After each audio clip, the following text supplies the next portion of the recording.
hermosos y todo. Era la perfección del primer ser humano. En otras maneras, se lo voy a decir con mucha verdad. Dios se esmeró en hacernos. Dígale usted a su hermano que está ahí, dígale, Dios se esmeró en hacerte, aleluya. En verdad, mi hermano, en verdad. Bueno, que el pecado nos disfiguró un poco, es otra cosa. Que a través de los siglos el pecado ha hecho efecto en el cuerpo del ser humano, ¿verdad? Es real, no lo podemos esconder, ¿verdad? Pero Dios, dice la Biblia que todo lo que Dios hace, ¿verdad? Lo hizo perfecto y bueno. Pero a pesar de la perfección que Dios formó al ser humano, mi hermano, no pudo tener efecto hasta que Él no sopló de la presencia sobre el ser humano. Hasta que no sopló, aquel ser humano se hizo efectivo, aquel ser humano se hizo un ser viviente.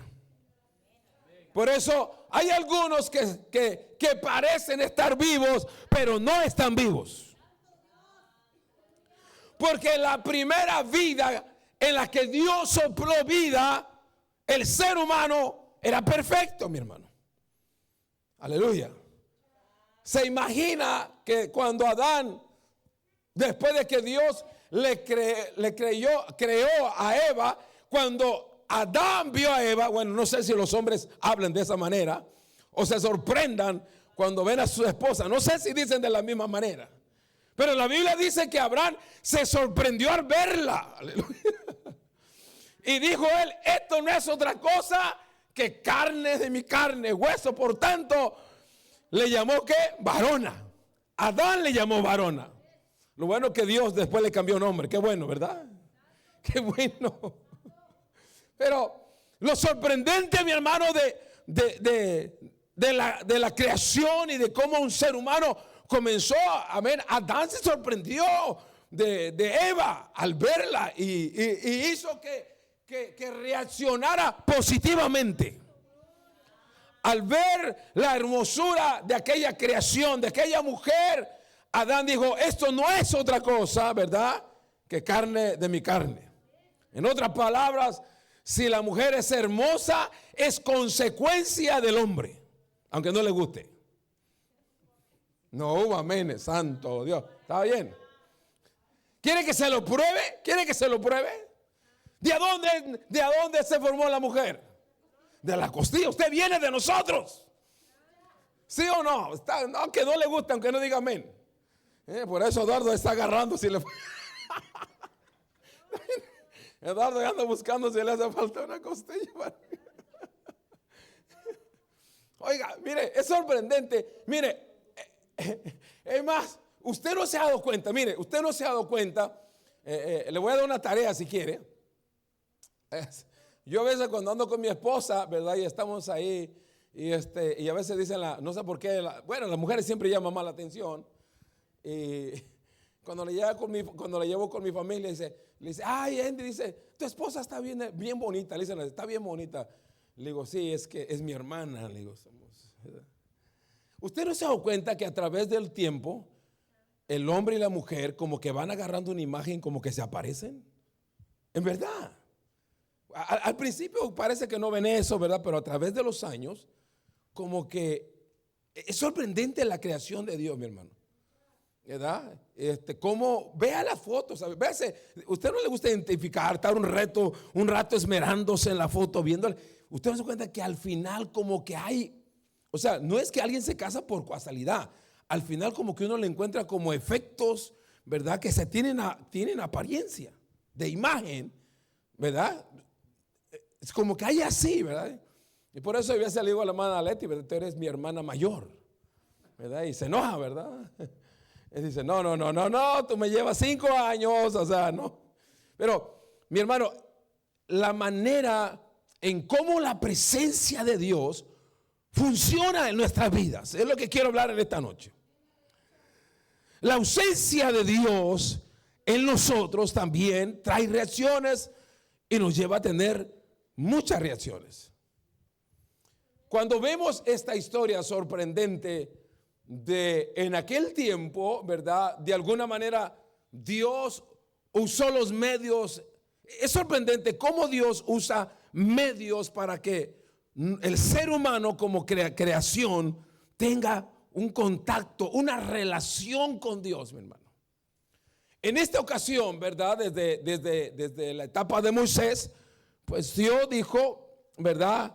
En Éxodo capítulo 5, ¿verdad? Después en el Éxodo capítulo 3, pero Éxodo capítulo 5, Moisés declara a Faraón el deseo de Dios. Después de cientos de años de que Dios no tenía una relación personal con el ser humano, ¿verdad? Y Moisés va y declara, bueno, en el 3 Dios le demanda a Moisés de que fuera y sacara a su pueblo, ¿verdad? Porque Dios no quería compartir su gloria. Y ahí entendemos uno de los escritos que Dios no comparte su gloria con nada. Y Dios se pudo haber manifestado personalmente en Egipto, pero como en Egipto había muchos dioses, dice, no. Después si yo me manifiesto en Egipto, van a decir que son sus dioses. Así que mejor, Moisés, ¿sabes qué? Ve allá, hay una promesa que yo hice a mi siervo Abraham, ve y sácamelos. Y en el capítulo 5 de Éxodo encontramos ahí cuando Moisés va a Faraón y le dice, mira Faraón, no sé, el Dios de nuestros padres nos ha encontrado. Lea el capítulo 5 cuando tenga oportunidad. El Dios de nuestros padres nos ha encontrado y Él nos ha pedido que vayamos al desierto y que ofrezcamos 3 días de adoración a Él. Aleluya. Él quiere tener un encuentro con nosotros. Y a través de eso después encontramos que Dios le da órdenes a Moisés para que haga un tabernáculo, y en ese tabernáculo puso diferentes lugares, el atrio, el lugar santo y el lugar santísimo, ¿verdad? Para los que tuvieran mucho miedo y no les gustaría, pues está bien, quédense en el atrio, ¿verdad? Para los que están interesados, ¿verdad? Esos curiosos, pues váyanse al lugar santo. Pero los que quieren estar conmigo, vénganse hasta el lugar santísimo, aleluya. No sé en qué lugar a usted le gustaría estar. En los 3 espacios hay diferentes experiencias. Hay diferentes experiencias, ¿verdad? Pero encontramos ahí que Dios da instrucciones a Moisés de que le hiciera un arca y en esa arca pusiera las evidencias de que Dios era real, ¿verdad? En una de ellas, el arca, ¿verdad? Estaban los 10 mandamientos, estaba la vara de Aarón, ¿verdad? Eran evidencias de la prueba de Dios que había. Dios hizo de esta manera con tal, dice, de que su presencia iba a ir con ellos. Ahora, hay algo muy importante que el deseo de Dios es este. Por eso me encantaba este canto al final, donde decía, si la presencia vino a mí, ahora yo voy a cuidar de que la presencia no me abandone, de que yo no la deje. Pablo le dice a Timoteo de esta manera, a ver, que no contristara al Espíritu Santo. Pablo le dice a Timoteo que avivara el fuego del Espíritu, amén, que él había experimentado por la imposición de las manos, aleluya. Aleluya. Pablo en muchas ocasiones, amén, trae explicaciones bíblicas con respecto a la manifestación de la presencia de Dios en nuestras vidas. Aleluya. Aunque la palabra es maravillosa y es la palabra de Dios, y ella misma da testimonio lo que es, mi hermano. Yo me he dado cuenta que a veces, por más que aprendamos la palabra, no hace el mismo efecto lo que hace cuando se manifiesta la presencia de Dios. Escuche bien. Yo he conocido a muchas personas que por más que leen la Biblia, yo se lo he dicho una vez, ¿verdad? Yo tenía una tía que no se me olvida. Esta tía, ¿verdad? Yo estaba bien pequeño y ella tenía una costumbre, ellos eran panaderos, y después de que terminaban todos su vender pan y a veces yo les ayudaba, ella se sentaba afuera en la banqueta de su casa, se sentaba en su sillón, agarraba su Biblia, mi hermano, agarraba su Biblia y se ponía a leer todas las tardes la Biblia. Pero hasta hoy recuerdo, ¿verdad? Y después, el problema era que estaba leyendo la Biblia y en una mano tenía el cigarro Y al otro lado tenía su carta blanca, los que tomaron en aquel tiempo. Yo no. Es sorprendente esta tía política de lo que hacía todos los días. Y nos quedamos sorprendidos porque no era cualquier novela. No era la novela de Hermelinda Linda, ¿verdad? Los que vieron eso, no se los voy a recordar. Pero era la Biblia, mi hermano. Pero entonces me he dado cuenta que no le funcionaba. Escuche bien. Hay mucha gente, Eduardo, que por más también que leen la Biblia y tal parece que no les funciona. ¿Por qué, mi hermano? Porque la Biblia es espiritual también. Aleluya. La Biblia habla, ella misma habla del autor, escúcheme bien, que es el Espíritu Santo. Porque la Biblia dice que el Espíritu Santo inspiró a los escritores. Aleluya. Pero yo sí me he dado cuenta, mi hermano, que en las personas donde se ha manifestado la gloria y la presencia del Espíritu Santo, esas personas jamás vuelven a ser las mismas. No sé si a usted le ha pasado la misma manera, mi hermano, pero si usted no ha experimentado esto, aleluya, de la presencia de Dios en su vida, yo ya llevaré, desde que yo la experimenté, algunos 29, 30, un año después de que yo me convertí. Porque ni siquiera cuando me convertí la experimenté. Hasta que no comencé a buscar a Dios en una entrega completa. Un día, la presencia del Espíritu Santo me visitó. Me enamoré de esa presencia. Y desde ese día, mi hermano, he luchado también.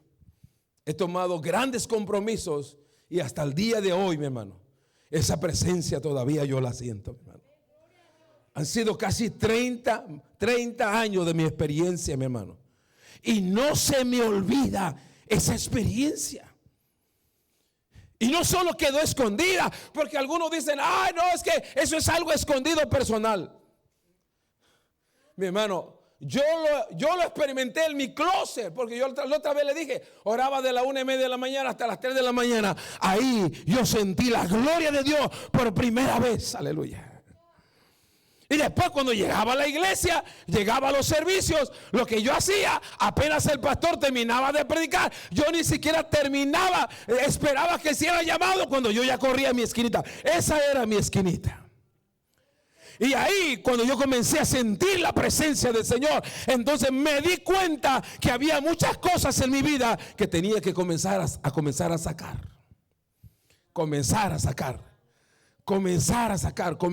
El Espíritu de Dios comenzó. Yo recuerdo que, bueno, hoy me encanta, pero la salsa cristiana. Me acuerdo que yo tenía montones de CDs de salsa, ¿verdad? Y recuerdo que después de que me levanté y sentí el Espíritu Santo, lo primero que hice, agarré toda mi música del mundo, la eché en una bolsa y dije, ¿a quién se la regalo? ¿A quién se la regalo? Después dije, no, ¿cómo que se la voy a regalar a alguien? No, ¿verdad? Porque dije, le voy a echar a perder. Entonces, agarré aquella bolsa y la eché a la basura, mi hermano. Comencé a agarrar muchas cosas y meterlas en la bolsa y a la basura, y a la basura, y a la basura. Lo último quedó, esto es algo personal, si usted lo quiere hacer no se pone ningún problema. Lo último que me acuerdo que yo me había comprado en aquel tiempo, una cadenota bien gruesa con un ancla y con el Cristo, el medio así traía, escondida. Y me acuerdo que yo siempre venía y corría al altar, pero me sentía como que algo me hacía falta. Algo me hacía falta, como que algo me molestaba, pero como traía a Cristo crucificado, yo decía que era cristiano ya. Mira lo que piensa. Yo decía que traigo aquí Cristo crucificado, yo soy cristiano.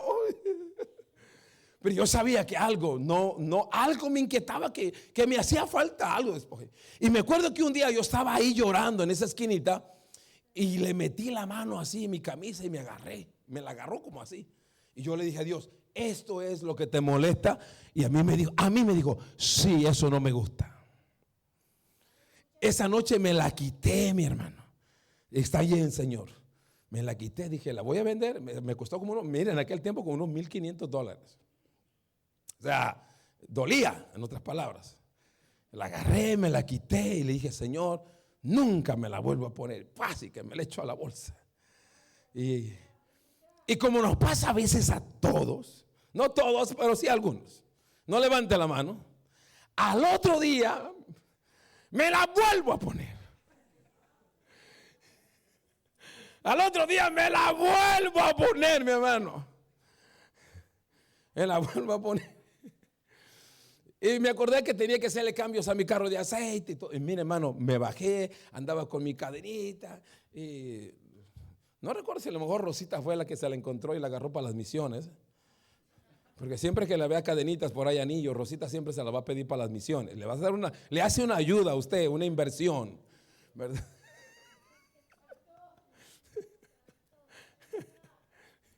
Mire, mi hermano, después de que terminé el aceite, arreglar el carro, cambiarle el aceite, todo eso, se me perdió, no supe dónde quedó. Me pasé toda la noche, busque esa cadena, mi hermano. Después hasta enojado estaba Eduardo yo. Eran $1,500.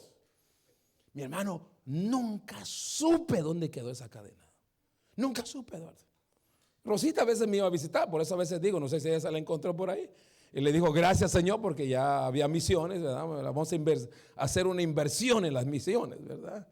Así que, pero después yo caí en entendimiento de que yo le había prometido a Dios en el altar de que nunca me la volvería a poner si eso era un estorbo para que el Espíritu Santo me llenara constantemente. Nunca más, mi hermano, la volví a encontrar. Pero desde ahí también, en la obediencia a Dios y en el compromiso a Dios, comencé a sentir la presencia de Dios más grande. Más grande. Cada vez que usted y yo obedecemos a Dios, mi hermano, la presencia de Dios, Dios se va agradando en nosotros. Dios se va agradando. Pero también cuando desobedecemos a Dios, la presencia de Dios nos va abandonando. En otras palabras, no hay manifestación de Dios en nuestras vidas. ¿Por qué llegamos a la historia de esta conclusión, mi hermano? Escúcheme bien. ¿Por qué? En 1 Samuel encontramos toda la historia completa de que en los tiempos del sacerdote Elí, ¿verdad? El sacerdote Elí, los filisteos tenían guerra contra los israelitas, ¿verdad? Y a Israel, ¿verdad? El arca era el símbolo de la presencia de Dios. Por eso Pablo habla en el Nuevo Testamento que nosotros tenemos un arca maravillosa. Usted ha leído un ancla maravillosa. Y el arca que es Cristo Jesús, Señor nuestro, aleluya. En otras palabras, es Cristo Jesús el que nos hace actos para que la gloria y la presencia de Dios se manifieste en nuestras vidas, aleluya. Porque en el Antiguo Testamento el arca, ¿verdad? Era el pacto de Dios con los hombres. O sea, en otras palabras, Dios cuando miraba el arca, ¿verdad? Él se acordaba que tenía un pacto con Israel. Y es por eso que constantemente en los 40 años y en los tiempos de Josué y en los tiempos de los jueces, aleluya, el arca de Dios era el símbolo. Se hizo un símbolo tan poderoso, ¿verdad? Que en realidad era Dios mismo en la tierra, mi hermano. Por eso cuando encontramos a la ramera en los tiempos de Josué, ¿verdad? Cuando ella comienza a declararle a los espías, dice, nosotros nos hemos dado cuenta que Dios viene con ustedes. Aleluya. La presencia de Dios, mi hermano, produce efectos en nuestros corazones. Aleluya. Estoy completamente seguro que después de que usted experimenta la llenura, la presencia, o como lo hablamos el viernes, amén, usted es sellado, usted tiene las arras del Espíritu Santo, usted ha pedido la presencia, usted nunca puede ser la misma persona. Ahora, siempre por lo, escuche bien, el 90% de nuestro tiempo que tenemos para Dios, nos la pasamos, escuche bien, y no es malo, nos la pasamos declarando de lo que es Dios. ¿Sí o no es cierto? Cuando predicamos, cuando enseñamos, cuando adoramos, siempre estamos hablando de Dios y su grandeza y sus maravillas. Y es bueno, sí es cierto. Pero el efecto más grande es cuando nosotros personalmente no solo le hablamos a Dios, sino que representamos a Dios en la tierra. Por eso el apóstol Pablo tuvo que escribir con respeto a la presencia de Dios. Dice, más el fruto del Espíritu es ¿qué? ¿Sí se lo saben? 1, 2, 3. Amor, gozo, paz, paciencia, benignidad, templanza. ¿Qué más? Fe, mansedumbre, aleluya. Más el fruto, dice, si la presencia de Dios está en tu vida, todo esto tiene que manifestarse en ti. Alabado sea Dios para siempre. Oh, mi hermano, una persona llena del amor de... Ahora voy a predicar. Una persona llena del amor de Dios es irresistible. Se extraña, aleluya. Una persona llena de mansedumbre. Una persona llena de templanza. Una persona llena del Espíritu Santo es irresistible, aleluya. Se busca. Poco hablamos del efecto de la presencia de Dios hacia los hombres. Más hablamos de lo que es Dios, la grandeza, y está bien. Pero es mucho mejor cuando nosotros reflejamos en nuestras vidas que en realidad Dios está en nosotros. A causa del pecado, mi hermano, de parte de los hijos del sacerdote Elí, a causa del pecado de los hijos, ¿verdad? Porque hacían barbaridades. Ellos abrieron puerta al pecado, entró por sus barbaridades de ellos. Tuvieron una guerra entre los filisteos y los israelitas. Y sencillamente, ¿verdad? Dice la Biblia que Israel fue vencido, fue doblegado. Y a causa de esa doblegación, hasta el sacerdote Elí murió descabezado ahí. Tenga cuidado porque cuando permitimos el pecado no nos lleva a nada bueno, mi hermano. ¿Verdad? Nada bueno nos lleva. A causa de eso, el arca de la presencia de Dios fue capturada por los filisteos, según, ¿verdad? Primera de Samuel, capítulo 2, capítulo 3. ¿Verdad? Se llevaron el arca los filisteos. A causa de eso, ¿verdad? Y el espanto que le vino a Elí, que una de sus nueras cuando estaba dando a luz, ella era tanta la desesperación porque la presencia de Dios, se habían llevado la presencia de Dios, el arca de Dios. Ella exclamó y dijo, la gloria de Israel ha sido traspuesta a la otra casa, aleluya. Alumbrando ella, así le puso al nacimiento de su hijo, que la gloria de Dios había abandonado a Israel.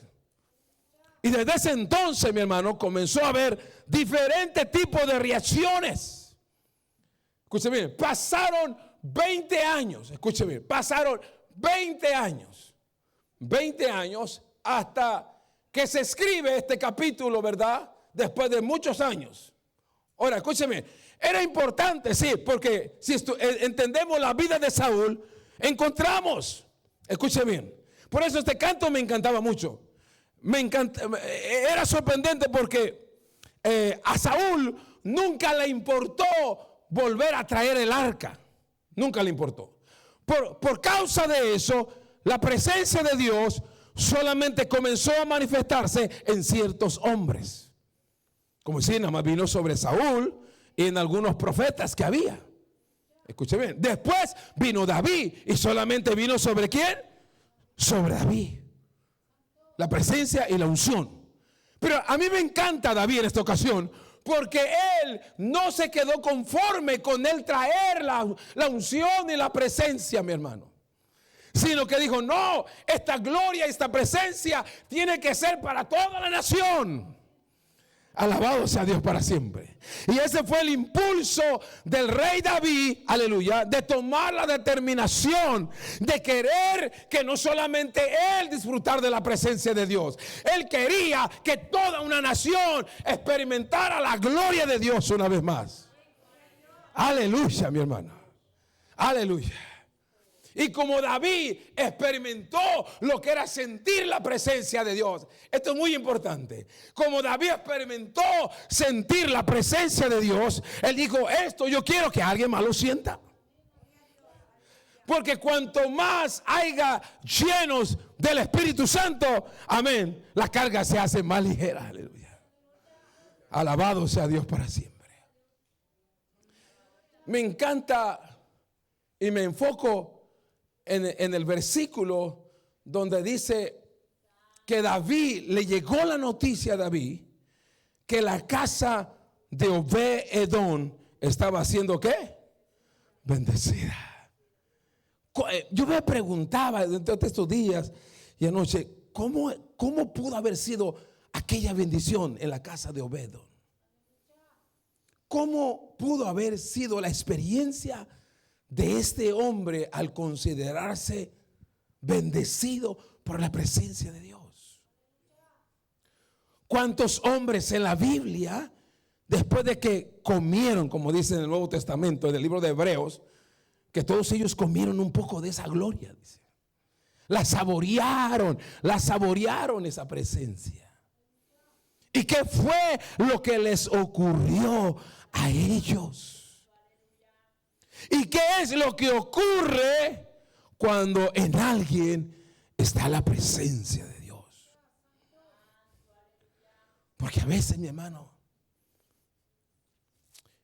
y perdonen la interpretación, pero a veces es sorprendente cuando una persona actúa o reacciona y dice que trae la presencia de Dios. Escuche bien, traer la presencia de Dios es una responsabilidad muy, muy grande y muy seria, mi hermano. Es sorprendente cómo en este siglo XXI, ¿verdad?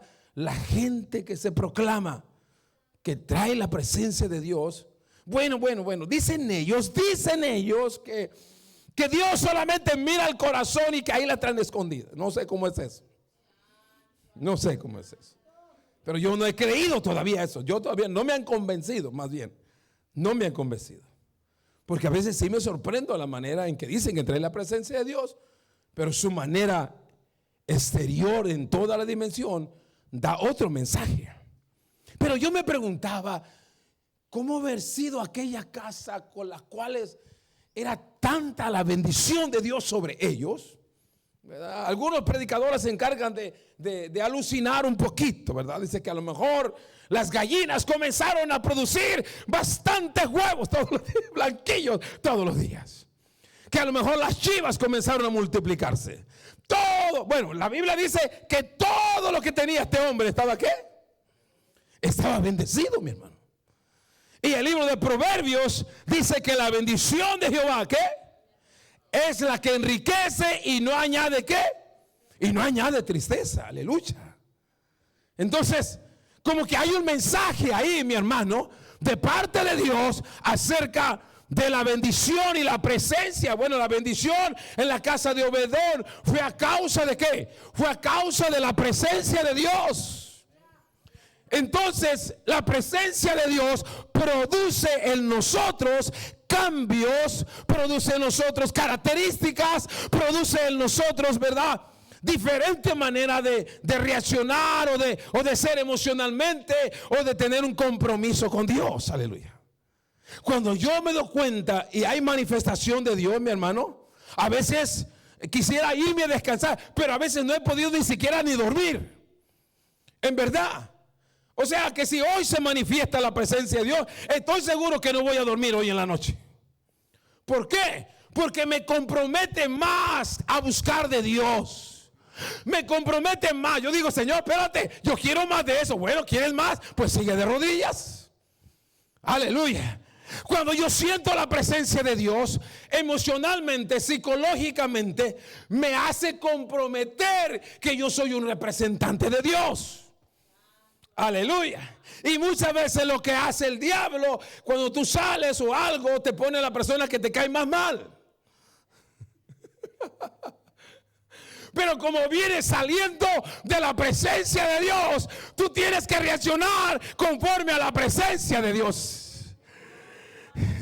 Y aunque no te caiga bien, tú de lejos, hermano, Dios te bendiga. ¿Por qué? Porque ese es el efecto de la presencia de Dios que produce dentro de ti. Si no hace ese efecto la presencia de Dios, mi hermano, entonces Dios no funciona. Te lo digo con mucho respeto. La presencia de Dios no es simplemente para decir, oh hermano, yo tengo la presencia de Dios, gloria a Dios. Y después eres una persona amarga. No, para eso no es la presencia de Dios. No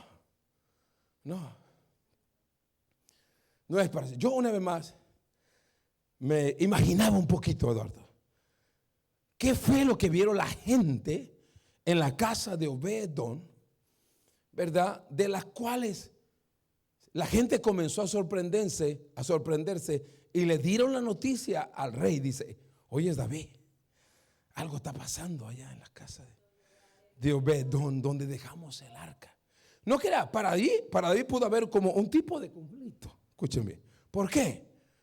Porque David, después de que pasó la experiencia de que mató a Usa, la Biblia dice que David se entristeció. Pudo haber venido muchas cosas raras a su mente. Es más, tuvo miedo de llevar el arca a la ciudad. O sea, hubo un conflicto psicológico en él. Pero ahora le mandan las noticias que la casa de Obed-Edom está haciendo. Usted se puede imaginar lo que pudo haber David, sentarse, reunirse con los sacerdotes, con todos y el consejo y decir, oye, dígame, ¿qué es lo que está pasando aquí? Yo acabo de ver muerte ahí a uno de mis hombres, pero ahora me doy cuenta que Dios está bendiciendo a la casa de Obed-Edom. Hay dos cosas que antes de entrar al final quiero explicarle. La palabra Abinadab, donde estaba el arca, significa Señor exaltado. Significa hombre grandioso. Escuche bien, significa hombre. Y no está mal el significado. Lo que está mal es la aplicación que se le puede considerar. Como dice, en otras palabras, lo que estaba diciendo, la Biblia de Abinadab, donde estaba el arca, ¿verdad? En Jeriaquirín, ahí, ¿verdad? Que el hombre se sintió tan importante, ¿verdad? Al tener el arca, porque se siente, pero también se volvió demasiado orgulloso. Y la bendición de Dios no salía. En otras palabras, él dice, Dios es para mí solamente. Usted conoce a personas así, dice, no, es que yo soy el mejor. Yo soy, a mí Dios me ha bendecido. Escuche bien, siempre que usted diga que Dios lo ha bendecido, tiene un doble mensaje. ¿Por qué un doble mensaje, pastor? Porque bíblicamente dice que cuando Dios le dijo que lo iba a bendecir, Dios le dijo a Abraham, te voy a bendecir, ¿para qué? Para que tú seas ¿de qué? De bendición. Así que tenga cuidado, porque cuando alguien lo escuche que Dios lo está bendiciendo, usted está diciendo, yo también quiero repartir de lo que Dios me ha dado. Y para eso va a haber una cola muy larga a veces, esperando la bendición, que usted dice a la hermana misionera Rosita, que parta el quesito siempre, ya, bueno, que ya ese lenguaje ya se le quitó, qué bueno, porque siempre que había una bendición, la hermana Rosita siempre le va a decir, vamos a repartir. Oye, pero eso es bíblico, ¿verdad? Que tiene que ser de bendición. Número uno, mi hermano, tenga cuidado. Amén. Abinadab significa aquel que se ha engrandecido solo para él. Escuche bien. Pero Obed-Edom significa siervo de Dios. Servidor. En otras palabras, ¿por qué hubo bendición en la casa? En Obed-Edom. Porque Obed-Edom a lo mejor sacaba, es una interpretación mía, si usted no la quiere creer, no la entienda, no la crea. A lo mejor si las gallinas daban 10 huevos y después daban 100 blanquillos, pues a Obed-Edom dice, no, yo nada más tenía 10 para mí y los otros 90 hay que repartirlos. Porque el anuncio de la bendición de su casa llegó hasta el palacio del rey. Y Obed-Edom significa servidor. No es lo mismo servidor a alguien que se engrandece con lo que tiene. ¿Se ve la diferencia? Abinadab significa, amén, Señor engrandecido, aquel que se ha engrandecido. Pero Obed-Edom significa siervo, servidor, aleluya. Por eso el apóstol Pablo, siempre que viene en sus cartas, dice, Pablo, siervo del Señor Jesucristo. Por eso cuando Cristo vino, el tema central del Evangelio de Marcos, aleluya, a ver si Marquito no se lo olvida, sencillamente es esto, siervo. El título de Jesucristo es Su tema principal: yo no vine para ser servido, yo vine ¿para qué? Para servir. Es mejor dar que recibir. Cuando usted se convierte en un servidor, en alguien que va a compartir lo que Dios le ha dado, la bendición y la presencia de Dios se hace más grande. Aleluya. Pero si usted lo quiere para usted solamente, pues usted es de la casa de Abinadab.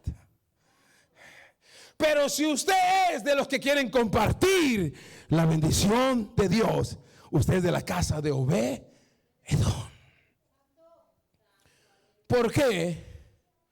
La presencia de Dios. Por eso me encanta. Dice que no le había puesto atención a este canto al final.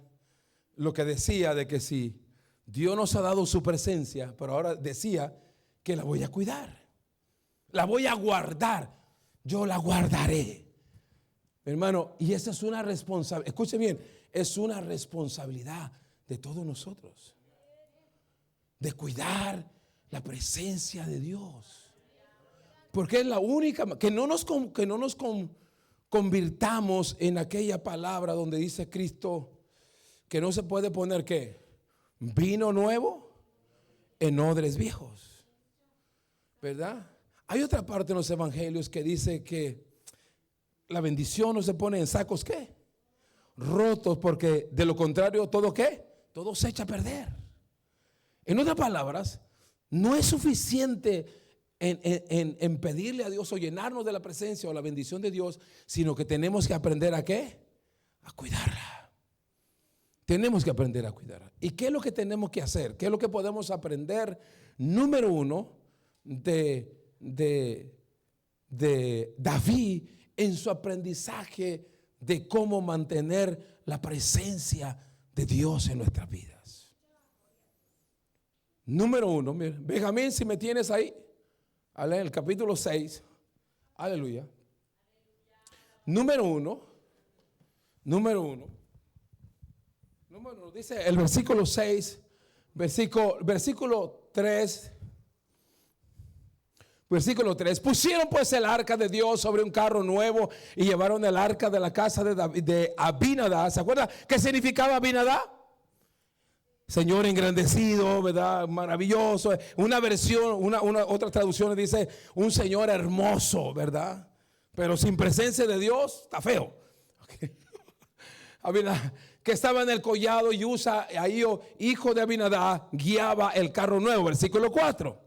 ¿Verdad? Y cuando llevaban el arca de Abinadab, que estaba en el collado con él el arca. Usted, al estar leyendo, ¿cuántas veces mencionó este capítulo el arca de Dios?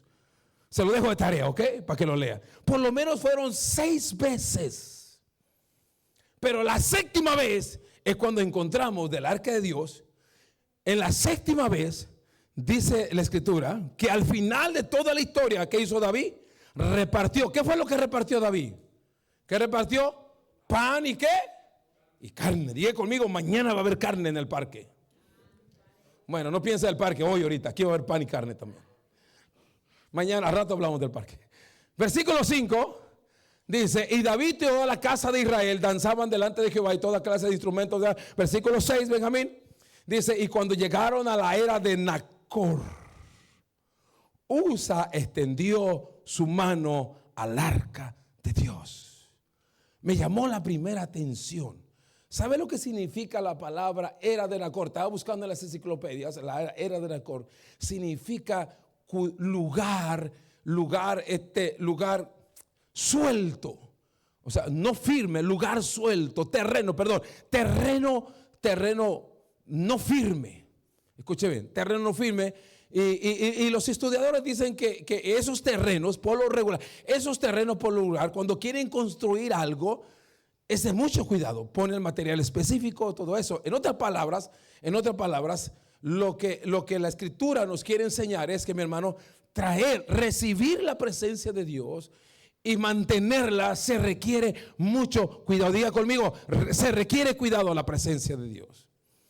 Se requiere mantenimiento a la presencia de Dios. Aleluya. Se requiere responsabilidad en la presencia de Dios. En la mañana en la escuela dominical hablamos, aleluya, de una enseñanza anoche de que hoy hay muchos seguidores, pero hay pocos discípulos. ¿Por qué? Hay muchos que están en las iglesias solamente por lo que van a recibir para su beneficio. Un discípulo no recibía nada. El discípulo estaba dispuesto a obedecer todo lo que se le diga. Escuchen bien. Hoy solamente muchas veces, bueno, Pablo dice que no seamos ¿qué? Oidores, sino que seamos ¿qué? Hacedores de la palabra. Por lo menos yo le encargaría que toda la semana él leyera este capítulo. Porque la manera en que usted un día va a lograr, yo a veces hago y leo lo mismo, hasta que no aprendo algo de ahí. En otras palabras, mi hermano, siempre en nuestra vida va a haber momentos donde el terreno o nuestra fe o nuestro amor se va a estremecer. Mire, cuando escuchamos la experiencia de Sansón en el capítulo 16 de los Jueces, mire lo que dice la Biblia de Sansón, ¿verdad? Él, por más que Dalila lo presionaba y le decía, no, que tú me amas y que no me amas, ¿verdad? Que si no me traes flores, que tú no me amas, que si no me compras el anillo y que no me llevas a comer. Tú dices que me amas, pero no tenga cuidado con eso. Tenga cuidado con eso. El amor no se compara con nada, mi hermano. Aleluya. Mire, hasta que llegamos a uno de los versículos donde dice de esta manera, que Dalila lo presionaba tanto hasta que lo hizo darse por vencido. Siempre en nuestras vidas va a haber una era de Nacor, donde nuestra fe a veces se va a simbrar por muchas razones. Por las pruebas, por las dificultades, por lo que no vemos, ¿verdad? Siempre como que tu fe, de repente vas a darte cuenta que un hermano se ausentó, no está siempre nuestra fe. Pero ¿qué vamos a hacer ahí? ¿Qué vamos a hacer? Deberíamos hacer lo que hizo José cuando la mujer de Potifar, aunque le trajo consecuencias, y dice igualmente a Sansón, lo que le pasó a Sansón le pasó primero a José. Que la mujer, la esposa de Potifar, todos los días lo presionaba, ¿verdad? A José para que durmiera con él. Pero me encanta el lenguaje de José, aleluya. Cuando él expresó y al final le dijo, ¿cómo yo le haría este gran daño a mi Dios? Aleluya. Mi hermano, siempre que lleguen los momentos donde nuestra tierra, nuestra fe se simbra, mi hermano, tenemos que acordarnos de aquel que nos llamó, aleluya, de aquel que dio su vida por nosotros, aleluya. Cuando tú pones en comparación, aleluya, pero tú tienes que reconocer que la grandeza de Dios no es comparable contra nada, mi hermano. Todos nosotros en algún momento vamos a ser ¿qué? Estremecidos. En algún momento nos vamos a encontrar, aleluya, en ese momento frágil. Escúchame bien. A lo mejor nadie conoce tu fragilidad, pero el diablo sí la conoce. ¿Usted sabe que el diablo lo ataca donde él sabe que le puede hacer daño? Sí, él no le ataca en lo que usted sabe que usted es fuerte, ¿verdad? Y cuando no puede con usted, va a correr con los hijos.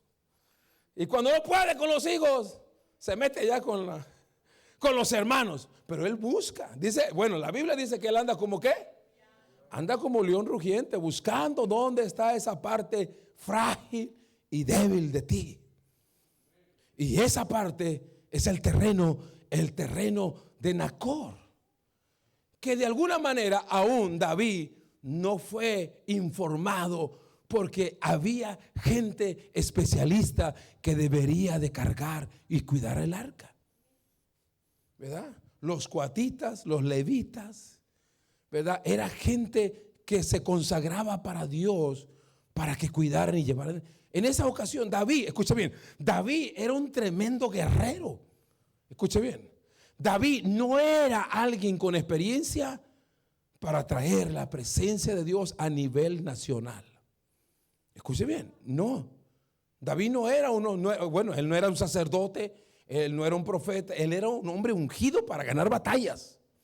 Dios le dio la unción. Por eso a veces nosotros desarrollamos habilidades en ciertas áreas, pero cuando usted quiere hacer otra área donde usted no la sabe, se mete en problemas. Por eso hay que buscar personas que sepan desarrollar habilidades, ¿verdad?, en ciertas áreas. Y cuando uno se da cuenta que esas personas, usted desarrolla lo que usted sabe que desarrollar, usted se convierte en una bendición. Pero si usted se mete a hacer algo que usted no tiene la experiencia, usted la va a regar. Usted va a cometer. Diga conmigo, voy a tener cuidado del terreno frágil.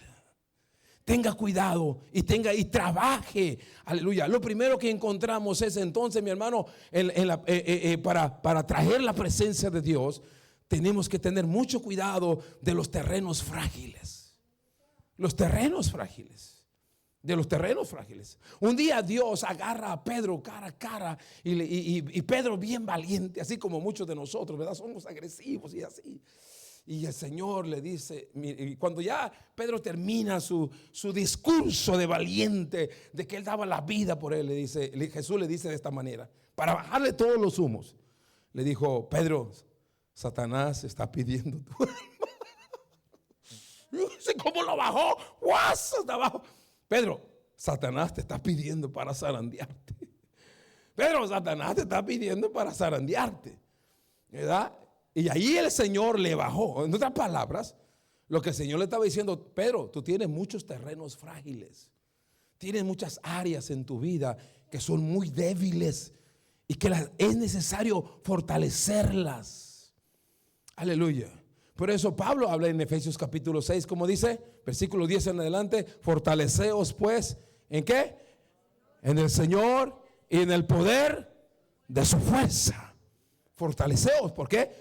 Y hablando en esos versículos, hablando de quién, estaba hablando de dinero, no, estaba hablando de la guerra que íbamos a tener con demonios, con todo, dice, porque Pablo dice: no tenemos guerra contra sangre y principados, sino contra principados y potestades. Pero dice: fortalécete, porque esas áreas pueden ser ¿qué? Estremecedoras. Número dos, versículo 7, Benjamín.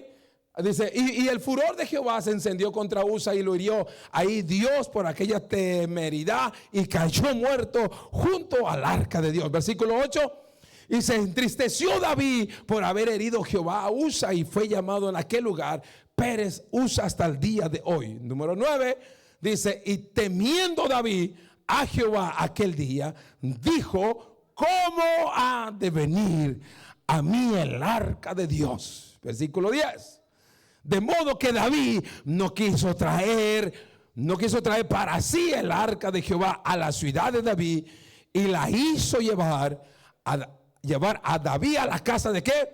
De Obed-edom. Diga conmigo: me tengo que preparar, porque cosas grandes vienen para mi vida. Aleluya. Diga: me tengo que preparar, porque cosas grandes de Dios vienen para mi vida. Y no solo cosas grandes de Dios vienen para nuestra vida, también vienen tiempos difíciles para nuestras vidas, hablando del mundo, mi hermano. También, y si no estamos preparados para enfrentar las cosas grandes del mundo, mi hermano, escúcheme bien, vamos a ser víctimas del mundo. Aleluya. Allá en Segunda de Reyes habla la historia del tiempo de Eliseo, cuando Israel peleaba con los asirios. Aleluya. Había guerra entre las dos naciones. Aleluya. Y dice la escritura que el profeta Eliseo estaba en la cumbre orando, y cuando él oraba, Dios le revelaba los planes del asirio, cómo iban a atacar. Con tal de que Eliseo bajaba y le decía al rey de Israel: mira, no vayas por ahí, no vayas por ahí, no vayas por ahí, porque mejor vete por acá y agárralos y mátalos ahí. Pues pasaba una batalla, a la tercera batalla, el rey de los asirios se enoja y agarra a todos sus capitanes. Dice: vengan para acá, dice, dentro de ustedes aquí tengo traidores. Mira lo que le dijo. Y cuando ya estaba a punto de matarlos, porque él decía: espérate, ¿Cómo es posible que nosotros planeamos aquí estrategias de ejército para ir a acabar contra los israelitas, pero ellos no descubren nuestros planes? Alguien de ustedes le está diciendo lo que nosotros planeamos. Escuche bien. Ya se los iba a cuchillar. Y sale uno de ellos, dice: no, rey, no, rey. Oh, mi hermano, esa gente necesitamos en la iglesia. No, rey, no, es que ellos tienen al profeta Eliseo, que Dios le revela todo lo que nosotros planeamos aquí, todos los secretos, mi hermano. Cuando usted y yo nos preparamos para el Señor, mi hermano, Dios dice que está dispuesto a revelarnos. Escuche bien, a prepararnos. Por eso entendemos el mandamiento de Cristo a los discípulos, a los apóstoles, que les dijo: vayan a Jerusalén y no se muevan de ahí. No se muevan de ahí hasta que venga sobre ustedes, ¿qué? La promesa. Hasta que venga la promesa, que era el ¿qué? El derramamiento del Espíritu Santo. Y después de ese derramamiento, dice, ustedes van a sentir un poder sobrenatural sobre sus vidas. Después del derramamiento del Espíritu, mi hermano, la iglesia comenzó a expandirse con todos los dones del Espíritu Santo. Aleluya. Escuche bien, no solo hablaban en lenguas, no solo hablaban en idiomas, sino que por mano de ellos sanaban enfermos, se abrían cárceles, aleluya. Ángeles caminaban con ellos, alabado sea el Señor. Los muertos resucitaban, escúcheme bien, y no necesariamente por los apóstoles, aunque la Biblia dice, el libro de los Hechos, que por mano de los apóstoles el Señor hacía prodigios, milagros y maravillas. Escúchame bien, pero había gente que no eran apóstoles, como Esteban, aleluya, amén, que no era apóstol, pero el Espíritu de Dios lo usaba poderosamente, haciendo prodigios y maravillas. Alabado sea Dios para siempre. Gloria al Señor, mi hermano. Diga conmigo, tiene que haber un tiempo de preparación, aleluya. Dice David: espérate, está bien. Yo soy nuevo en tratar de llevar la presencia de Dios. Necesito prepararme, aleluya. Necesito prepararme, mi hermano. La iglesia, dice el libro de Apocalipsis 19, y a ella se le ha ¿qué? Concedido de qué? Que se vista de lino fino. En otras palabras, aleluya, Dios nos da un tiempo de preparación, mi hermano. Ahora déjale digo esto: la iglesia ya debe estar preparada para el arrebatamiento de la iglesia. Déjeme se lo digo, mi hermano. Yo digo que ya deje de jugar un poquito.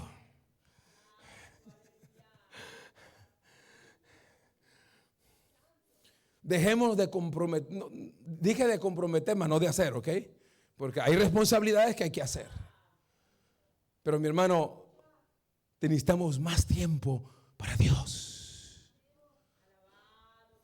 Escúcheme, el dinero es necesario, la casa, el apartamento, todo lo que se requiera materialmente es necesario. Pero si no le damos tiempo, si no tenemos tiempo para Dios, escúcheme, nos va a ir mal.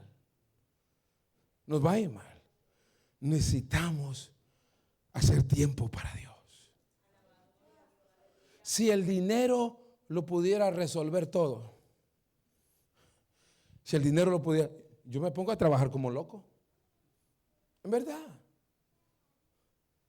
Yo me pusiera a trabajar como loco. Si el dinero fuera la solución, que nos ayuda, ¿verdad, hermana Francis? Nos ayuda para suplir una necesidad, sí es bueno. Pero si fuera la única solución del dinero, pues hay que ponerse a trabajar todo el tiempo.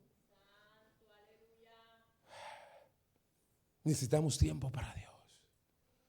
Por eso mire que Cristo, cuando le dijo a sus discípulos que fueran al aposento alto, Él no les dijo mañana viene el Espíritu Santo. Él no les dijo, bueno, a tales horas se va a derramar el Espíritu Santo. Mire que Dios le dijo que se fueran al aposento alto y que permanecieran ahí. No les dijo ni hora, ni fecha, ni nada. No. Nada más les dijo, esperen ahí, ¿verdad? Oiga, hoy en la mañana hablamos, ¿cómo nos cuesta esperar, mi hermano? ¿Sí o no es cierto? ¿Cómo nos cuesta? Hay algunos que por causa de la desesperación, ¿verdad? Han abandonado su fe. En verdad, yo me los he encontrado, me dicen, pastor, ¿para qué voy al servicio? Dice, si yo ya le pedí a Dios muchas veces y no me responde, ¿para qué? Es que tú no sabes esperar. Pero como leíamos en esta mañana ese maravilloso salmo que leyó nuestra hermana Marlene, todavía no se me olvida, lo traigo aquí en la mente, el Salmo 40. Que sencillamente el centro de ese salmo dice, pacientemente esperé a Jehová.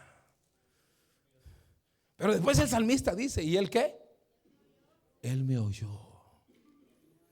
Aleluya. Diga conmigo, necesito tiempo para prepararme. Cuando usted ora, usted se está preparando. Cuando usted aprende la Biblia, se está preparando. Cuando usted escucha la palabra, se está preparando. Aleluya. Cuando usted viene al instituto, se está preparando. Aleluya. ¿Verdad que no es lo mismo, Marquitos? No, Marquito está sorprendido. Dice, pastor, esto está bueno. Dice, esto no es lo mismo. Dice, uno pensaba. No, porque uno aprende cosas diferentes. Si usted ya lleva años graduado, mira lo que vamos a hacer, hermano Andrés. Aquellos que se graduaron hace años, hay que darles la oportunidad de que vuelvan a estudiar. ¿Qué te parece? Si usted quiere venir otra vuelta a estudiar, ve. Andrés, ¿qué te parece si a ellos les damos el 50% de descuento? ¿Está bien? Bueno, el director dijo que sí, así. Porque es maravilloso hablar de la palabra, aprender de la palabra, prepararse, mi hermano. Mire, lo importante es que dice la escritura, bueno, comenzaron, cuando Jesús subió eran 500, pero cuando ya estaba a punto de derramarse el Espíritu Santo, dice que eran como ¿qué? Como 120. En otras palabras, no todos saben aprovechar. Y nos pasa lo mismo. ¿Por qué? Vamos a ponerle así. ¿Por qué aquellos 380 no esperaron? Porque afuera, ¿sabe lo que había afuera? Había una pachanga. Había una semana de celebración del día del Pentecostés. O sea, había comida, había fiesta, había escándalo allá afuera, todo eso. Y ellos prefirieron irse ¿a dónde? Irse a la fiesta, que estar esperando la promesa de Dios. Hermano, nos pasa lo mismo. A nosotros a veces nos hacemos cualquier compromiso con el mundo o con familiares, con lo que sea, y no tenemos tiempo para Dios. Y después queremos que Dios, que con un grito baje al cielo, ¿verdad? Y no se puede. Termino en esta noche, póngase en pie mientras pasan los músicos, y termino con el versículo 11, Benjamín. Y estuvo el arca de Jehová en casa de Obed-edom Geteo 3 meses, y bendijo Jehová. Aleluya. ¿Cómo dice? Bendijo Jehová. ¿Cuántos quieren que Jehová bendiga su casa? ¿Cuántos quieren mantener la bendición en su casa? Número 3, ¿cuántos quieren bendecir con la bendición de Jehová que les ha dado? Aleluya. 3 cosas, mi hermano, aleluya. Anhelamos, tenemos hambre de que Dios derrame bendición sobre nuestra casa. Aleluya, amén. ¿Tengo aménes o no? Bueno, si usted no quiere la bendición, yo me la llevo la suya. ¿Cuántos quieren que Dios siga bendiciendo su casa? No, muy poquitos, no me convencen. Con razón están medio arrugados. ¿Cuántos quieren que Dios bendiga su casa? Aleluya. ¿Cuántos quieren guardar la bendición de Jehová? ¿Cuántos quieren repartir la bendición de Dios? No, con razón, el último ya nomás la hermana María y Francia. Mire lo que dice la Biblia.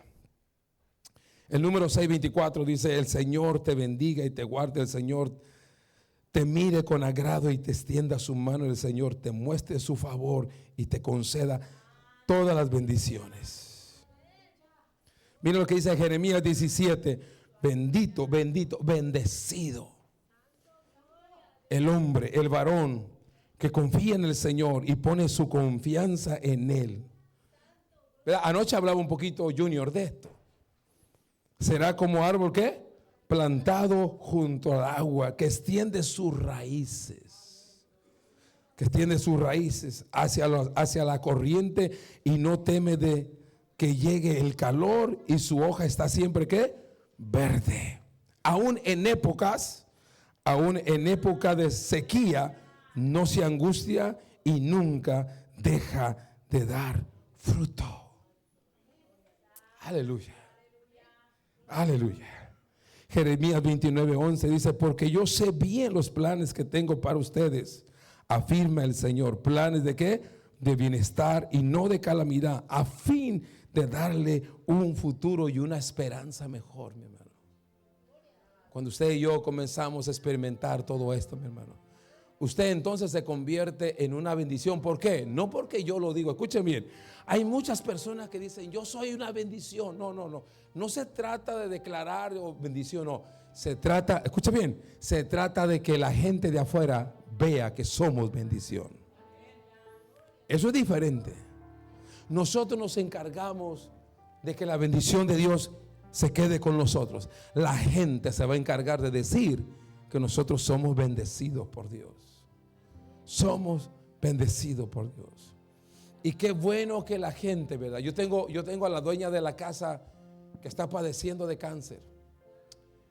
Y a veces ella me llama, dice: pastor, tienes que venir a orar por mí. Tienes que venir a orar por mí. Ellos tienen que darse cuenta que usted trae algo de parte de Dios. La otra vez me dijo: pastor, a mi hermana, dice, ella no puede caminar si no me la trajera. Dice: a mi hermana también estaba enferma de diabetes y la invitaron a una iglesia, dice, y oraron por ella y se sanó. Así que usted tiene que orar por mí porque usted es pastor, dice. Pues aquí estoy, le digo, y vamos a orar, aleluya.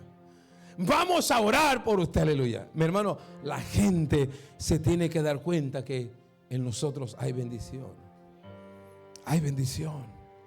Hay bendición. Por eso mira lo que dice el Salmo 34:8. Prueben y vean que el Señor es bueno para bendecir. Dichosos los que han comido de esto y han probado de la bendición. ¿Cuántos hemos probado de la bendición de Dios? ¿Cuánto usted ha probado? ¿Y está buena la bendición de Jehová? ¿Cuántos creen que está buena la bendición de Dios? Mira lo que dice el Salmo: prueben de la bendición. Y Malaquías 3 dice: probarme en esto. En otras palabras, prueben. Y si usted ha probado de la bendición de Dios, si usted ha probado de la presencia de Dios, mi hermano, todos los días deberemos de comer de eso. Número 3, mi hermano. Número 3. Si la presencia de Dios está sobre nosotros, tenemos que ¿qué? Que cuidarla. Cuídela, protéjala, multiplíquela. Escuche bien. Y la presencia de Dios no se multiplica haciendo cosas que no consagran nuestra vida para el Señor.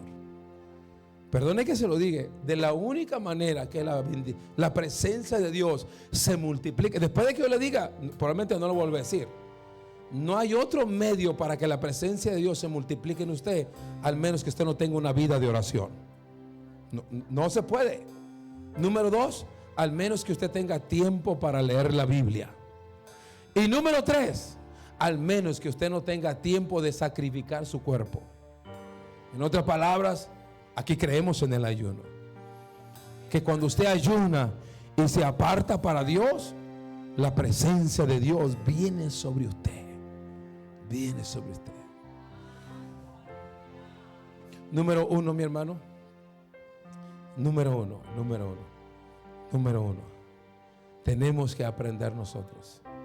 Tenemos que aprender cómo prepararnos para traer la presencia de Dios. Porque si no, no va a producir dentro de nosotros nada. Aleluya. Levante sus manos, cierre sus ojos. Vamos a adorar a Dios. Aleluya. Vamos a adorar a Dios. Vamos a adorar. Si usted quiere seguir comiendo de la presencia de Dios, venga al altar. Si usted tiene alguna necesidad, venga al altar. Venga aquí al altar. Póstrese delante de Dios. Y mientras los hermanos adoran, amén, nosotros vamos a orar por usted. Venga al altar. Venga, dígale: Señor, yo necesito que me llenes. Yo necesito, Señor, yo necesito. A lo mejor usted necesita aprender cómo llevar esa presencia de Dios. A lo mejor usted no ha aprendido cómo mantener la presencia de Dios. En esta noche